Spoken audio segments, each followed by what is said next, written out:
Good morning.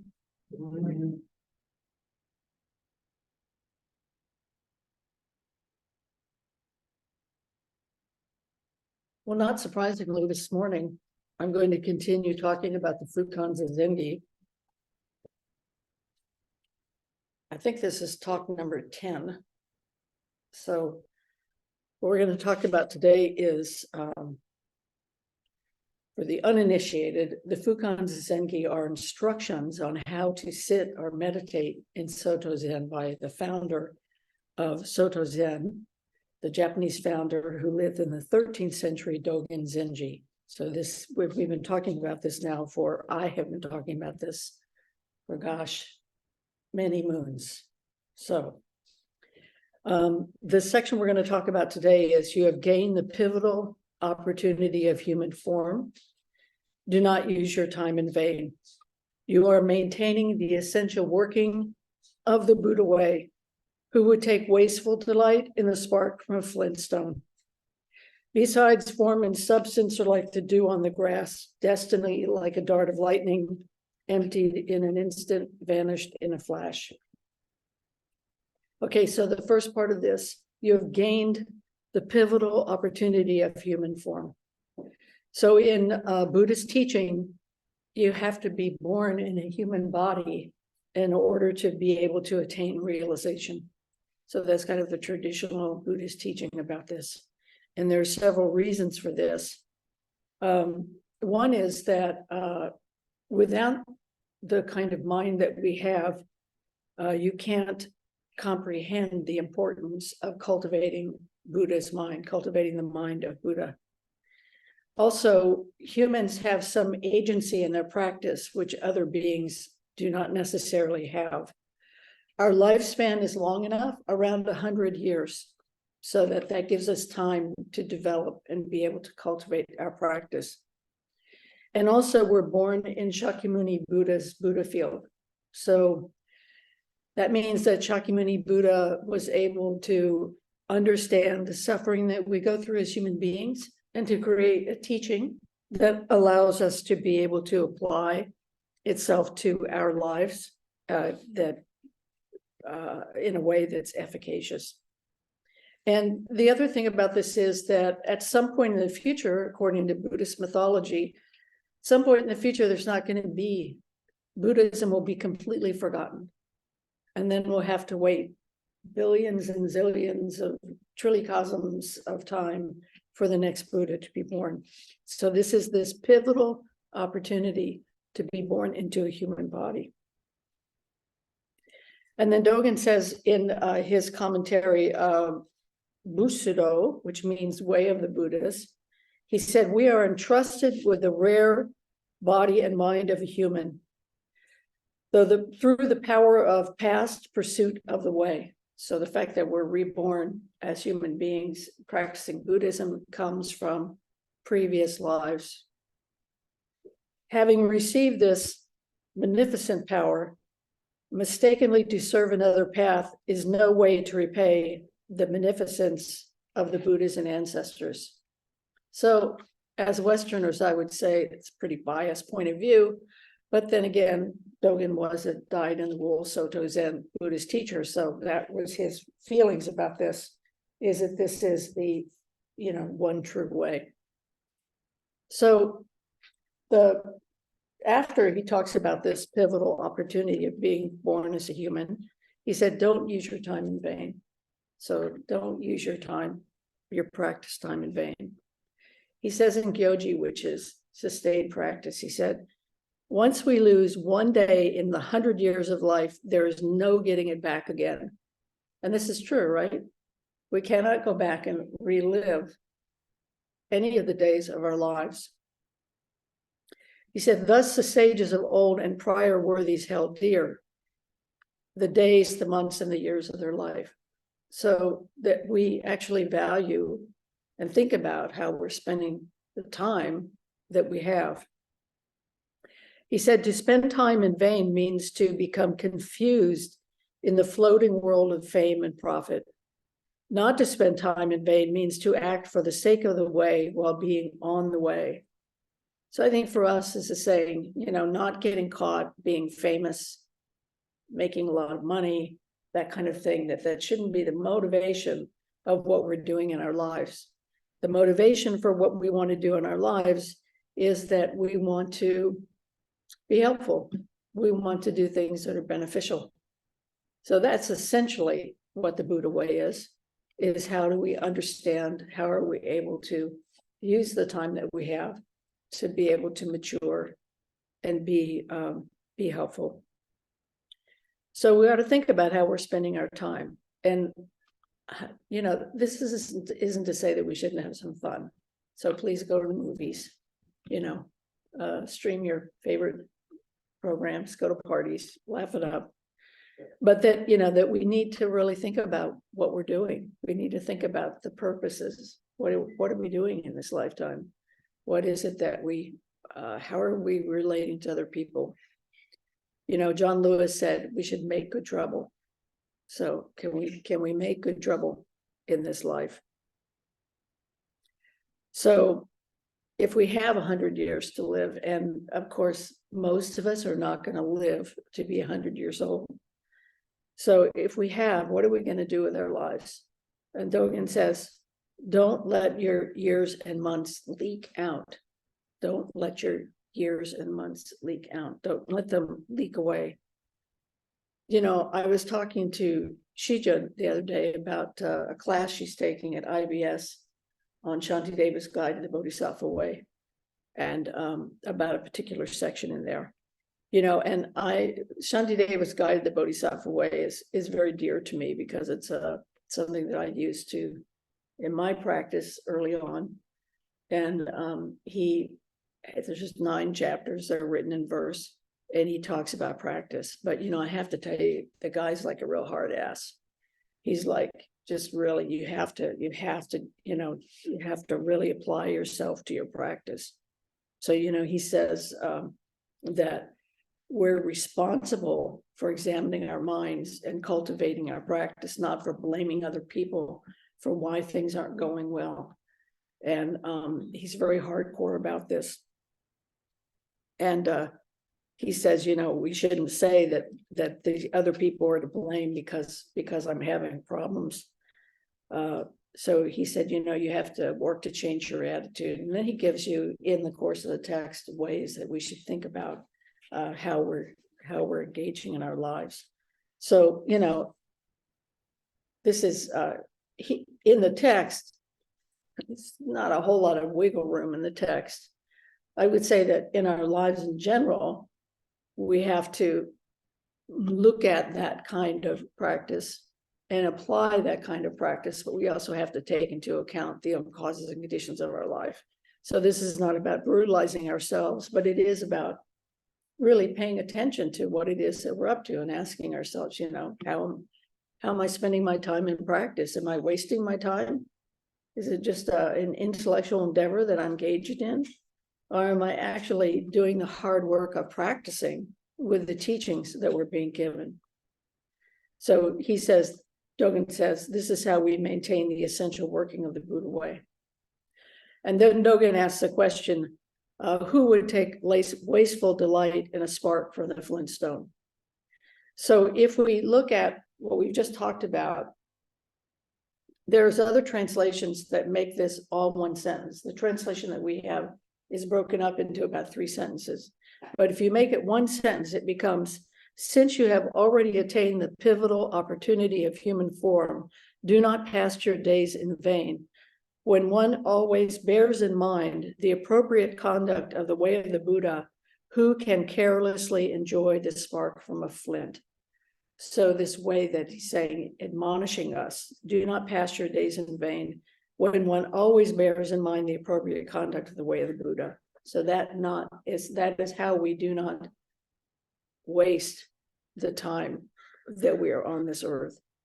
So he said, then the question is, I want to talk about is, what does it mean to say, enjoy the spark from a flintstone? Who would take wasteful delight in the spark from a flintstone?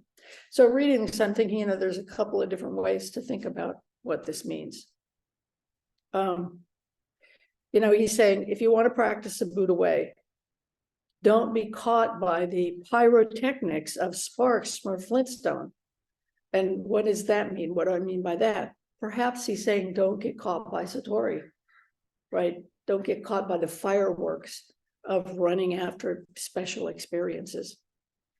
And I think if you practice for a while, it's like, people have special experiences. We have these special experiences, but that's not really what those experiences are about, is to help us understand that we are in this interconnected functioning world in which everything is dependent upon everything else. That's that kind of experience of non-duality. But we have to go beyond that. It can't just be about that happening all the time. We have to go beyond that and have that be about, how do we take that spark? How do we make something out of that in which it actually deeply informs us about the nature of our life, and then acting upon that. Dogen said in Genjo Koan, when you have still not fully realized the Dharma in body and mind, you think it is sufficient. And then he said, when the Dharma fills body and mind, you feel some lack. What he's saying is that when we are under the false impression that we've got this, that we don't have to do any more work, then we're in trouble. But if we think about our practice as each moment, this day, this hour, this month, each moment, each interaction is an opportunity to practice, then he says you feel like it's not, that it's not filled up, because every moment is an opportunity for us to do something skillful, wise, compassionate. So that's one way that we can talk about that. In Kuge, Dogen also talks about sparks. He talks about, he says, and so Kuge is sky flowers. He says, every flicker and blaze is the place or time when the Udapala flower blooms. So that's a lotus, that's a blue lotus blooming. He says, when it is not the time and place for the Udapala flower, there is no birth of a single spark. There is no way of life of a single spark. We should realize that in a single spark, there are 100,000 clusters of Udapala flowers which bloom in the sky and bloom on the earth. So what he's saying here is he's saying that the Bodhisattva sits in the middle of the fire of the Udapala flower, and this is a blue lotus. The Bodhisattva, this person that is responding to the suffering of the world, our own suffering, the suffering of others. And I'm not talking about having to run off to a foreign country and, doing something grandiose. I'm talking about just doing something in your everyday life that is a response, an acknowledgement of other people, saying hello to people. We talk about this a lot, driving in a way that is a compassion to driving, going to the supermarket and somebody's got 2 items and you've got 20, to maybe let them go ahead of you in the line. That kind of response, it doesn't have to be something grandiose. But Dogen's saying, the Bodhisattva, this Bodhisattva mind, this mind of wanting to benefit all beings, this mind comes from a response to suffering. If there were no suffering, we wouldn't have to bother with trying to benefit or be helpful to each other, because we'd all be, I don't know, holding hands, singing Kumbaya or something. But he's saying that here in this fire of the blue lotus, that's where the Bodhisattva is born. So the Bodhisattva is born in the suffering of the world, not just, it is our suffering as well. So it's not just about this idea that it's all about give, give, give. There's also, we have to be able to acknowledge our own difficulties and suffering in order to be able to come to some resolution in which we're actually able to give in a way that is sane, that isn't that we can sustain. So he says, don't take wasteful delight in this, in the sense that don't think that just the spark is enough, just the seeing it, like, it's kind of like seeing the spark and saying, oh, isn't that pretty? And then forgetting about it. So knowing that that spark here he's talking about is this spark to practice, this spark that encourages us to practice. So then to continue to talk about this, Dogen is also quoting a 10th century Chinese Zen master named Bao Fu. And Bao Fu said, this matter is like a spark from a flint, like a flash of lightning. So that's part of this when he said, who would take wasteful delight in a spark from a flintstone besides form and substance, or like the dew on the grass, destiny like the dart of lightning. So he says, this matter is like a spark from a flint, like a flash of lightning. Whether you get it or you don't get it, you don't avoid forfeiting your life, forfeiting your body and losing your life. Whether you get it or you don't get it, you don't avoid forfeiting your body and losing your life. So I want to talk about what he's talking about here. So Dogen's saying in this section of Fukanzazengi, our lives are fleeting. They're like lightning, they're like sparks, they're like dew on the grass. And this destiny that how our life unfolds, our karma, if you will, the way that we are, this is fleeting. It's impermanent. It's the lightning that you see and then you don't see it. And so Bao Fu's comment, he says, whether you get it, and this it that you may get or not get, is what in Zen we say, this great matter of birth and death. So whether you get it or you don't get it refers to understanding the Dharma. So from this perspective of understanding the Dharma, getting it or not getting it actually is not the question here about whether we get it or don't get it. We think it's the question, but actually the activity is to practice. So the activity is to practice, but to practice without gaining idea. So the question is, are we applying our energy to doing this practice, manifesting practice realization? This, by the way, is where teachers come in, because you can be busting your behind to practice and actually be doing it in a way that is not particularly helpful. Like if you're practicing in a way where you're beating yourself up all the time, that's not helpful. Who wants to engage in a practice where you're constantly berating yourself? So that's not particularly helpful, but some people do that in practice. Or if you think practice is engaged in criticizing other people because they don't fit your expectations, well, clearly that's a problem. So that's why it's helpful to go to a teacher and say, hey, this is what I'm doing. This is what I think practice is. This is what I'm engaged in, and get some feedback. And hopefully that will be helpful. So Bao Fu continues, he says, you don't avoid forfeiting your body and losing your life. So forfeiting your body and losing your life, what's that about?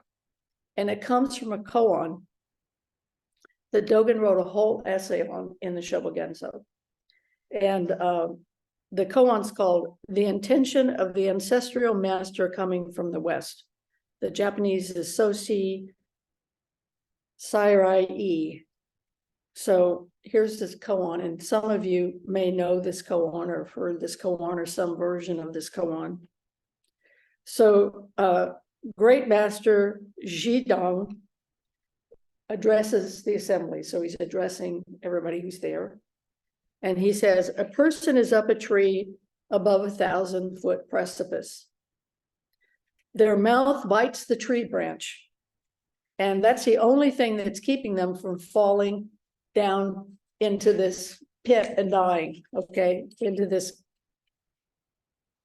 valley or whatever it is from the precipice. So they're hanging on to this tree with their very, very strong teeth, all right, holding all of their body weight. And all of a sudden, somebody shows up at the base of the tree and they said, what is the intention of Bodhidharma coming from the West? What's the intention of Bodhidharma coming from India? And the koan goes on, if they open their mouth to answer, they forfeit their body and lose their life. If they don't answer, they fail the question. Tell me, what should they do? Okay, so that's Chikan is his name in Japanese. That's what Chikan's question is to his assembly. And then the senior monk Hu Dao came forth from the assembly. So he comes forth and he says to his teacher, I'm not asking about when they are up in the tree. So he says, I don't care about them being up in the tree, Reverend. How about when they are not yet up in the tree? Oh. Another translation is this would be, I would like to know about the case of the man who is not hanging from a tree. And then the master goes, he laughs, says, haha, right? Laughs, thinks it's kind of good. And that's the end of the koan. Okay. So what does this mean? So you should always remember with a koan that it's a setup. Okay. So this is a setup. It's asking you to decide something very black and white. Does the person hanging from the tree open their mouth and answer the question, why did Bodhidharma come from the West? And thereby die, theoretically die, falls down, dies. Or does he not answer the question? And if he doesn't answer the question, we're told that he fails. And then the head student says, well, actually, I'm not even interested in how this, this person hanging from the tree. What I'm interested in is what happened before they got up in the tree. And the master laughs, which is in Zen means either he's very close to the right answer or he hit the mark. So let's see what this story is about. So now Dogen's commentary about this, the first thing he says in his commentary is this state of before, which the head student brought up, is sitting zazen or zazen mind. So this is the tie-in here to Fukanzazengi.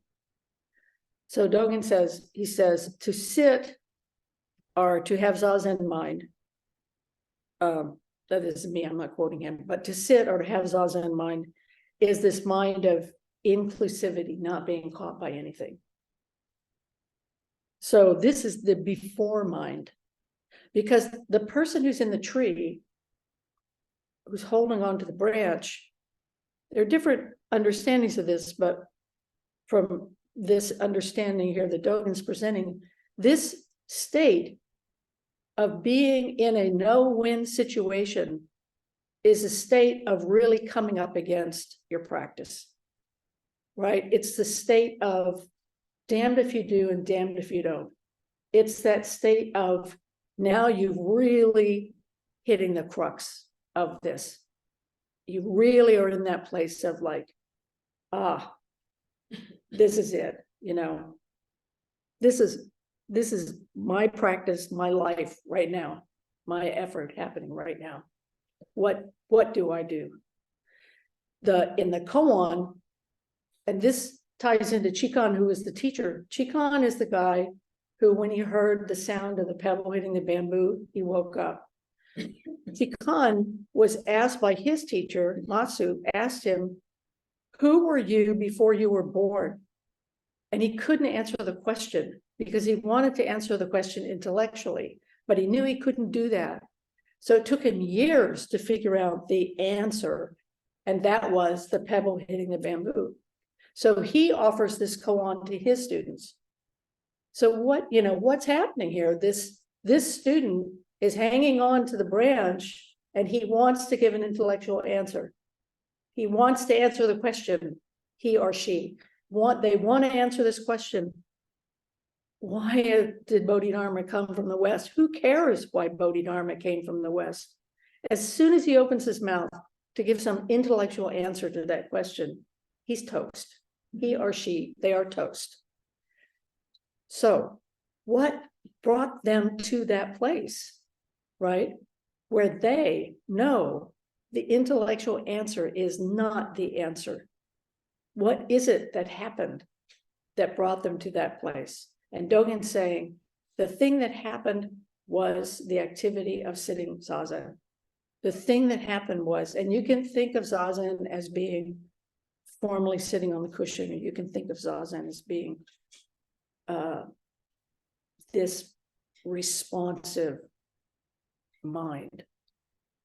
So this sitting zazen, so that's the tie-in here to Fukanzazengi. And Dogen says, he wrote in his commentary on this koan, he wrote, nevertheless, when we take up not thinking, when we take up non-thinking and think about it, we will naturally have concentrated effort. So remember earlier on in the Fukanzazengi, it says to think not thinking. How do you think not thinking, non-thinking? So he says, nevertheless, when we take up not thinking, when we take up non-thinking, think about it, we will naturally have concentrated effort.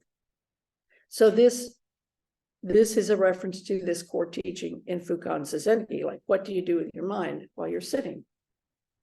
Think not thinking. How do you think not thinking? That is, how do you use the regular mind to let go of the regular mind? How do you think not thinking? How do you think not thinking? Think not thinking. How do you think not thinking? That's using the regular mind to let go of the regular mind. And the answer is, in Fukanzazengi and in this story, is non-thinking. So this non-thinking is letting go of thoughts, just presencing yourself, being kind of nimble and aware. Remember, we talked about disengaging the gears this way, that we're not trying to do some kind of serious concentrated effort while we're no longer present in the room. That's why our eyes are open during zazen. We are fully present in the room, very concretely, hearing, seeing, being aware while we sit without moving. And this is this mind of really being present. He says this is like, this hanging is like the wind bell whose clapper, and this is something that Dogen's teacher, Tendo Nyojo, talked about, is this idea about the wind bell. The wind bell hangs from the tree or hangs from whatever, and the wind comes from the north and the south and the east and the west. And the bell hangs in emptiness, and the clapper just responds.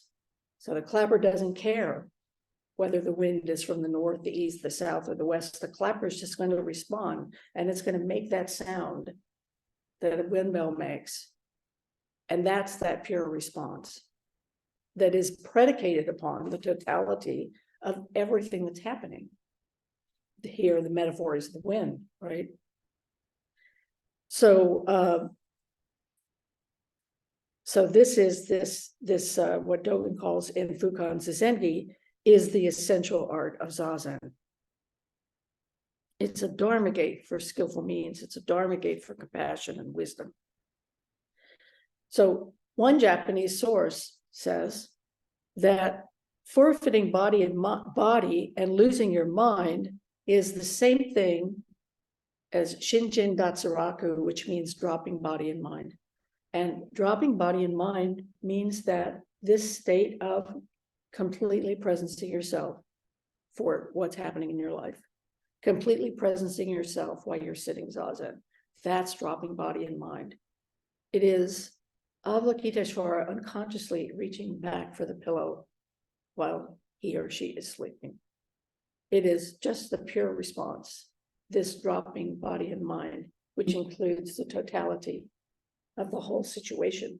So if you're at the grocery store and someone has 2 items and you have 24, and you see them and you just say, oh, why don't you go ahead of me? You don't think about, Shinji keeps talking about this damn scenario. You just think, I'll just have them go ahead. That's Avalokiteshvara reaching back for the pillow. That's dropping body and mind. Just completely presencing yourself for what is needed in that situation. So this Japanese source says they think that forfeiting body and losing your life is the same thing as dropping body and mind. So this way here in this koan says, you forfeit your body and mind in answering this question is not an intellectual answer to the question. It is this mind of completely presencing yourself. I don't think there's any right answer to this story. There's no right verbal answer to the story. That's not the point of the story. The point of the story is, are you meeting the moment, inclusive of the totality of everything that's arising in that moment? So this person who is in the tree, Dogen says in his commentary, he says, the person in the tree biting the branch, the person's mouth, the person under the tree asking the question, the tree itself, the wind, the ground they stand on, everything is actually the same thing. Everything is functioning as one thing functioning together, making this experience happen. Therefore, whether or not he opens his mouth or doesn't open his mouth is actually irrelevant to this question about what this person is going to do. This is the person in the tree who's meeting the great matter. They're meeting the tree, they're meeting the questioner, they're meeting the wind, they're meeting whatever's arising in that moment. So they won't give an intellectual answer to the question, why did Bodhidharma come from the West? Why did Bodhidharma come from the West? So that we could hang from a tree by our teeth. So we don't know what this answer is, so go on. And then there is the last part of this that I want to talk about, this section of Fukanzazengi. Besides, form and substance are like the dew on the grass, destiny like a dart of lightning, emptied in an instant, vanished in a flash. Form and substance, that's our life. That's everything. But because we're talking about practice, we're talking about our life, our form, the substance. This form, this substance, this life is like dew on the grass. So Cyrus was talking about this with me yesterday, and dew on the grass is in the Pali Canon, is the earliest teachings, these kinds of metaphors, dew on the grass, flash of lightning, all of these things.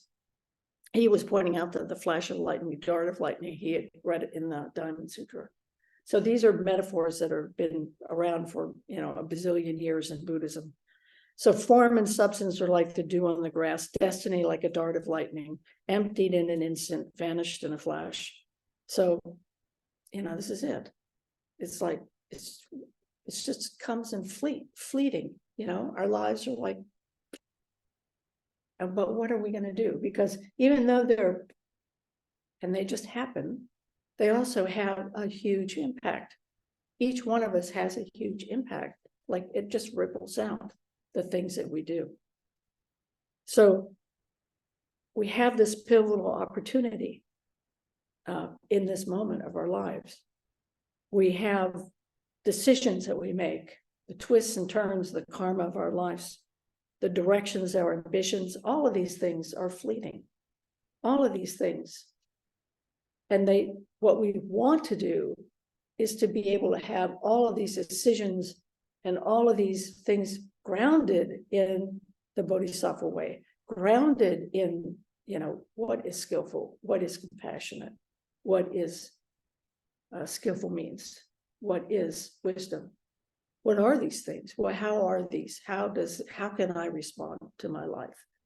This flash of lightning, this moment, this opportunity, gone, gone, gone, gone, arising and falling, arising and falling. But all these decisions, we encourage each other to have them based on the Dharma. What are we going to do? We're always up a tree. What are we going to do? What are you going to do? So the bottom line to this section of Fukanzazengi is don't waste time. Thank you very much.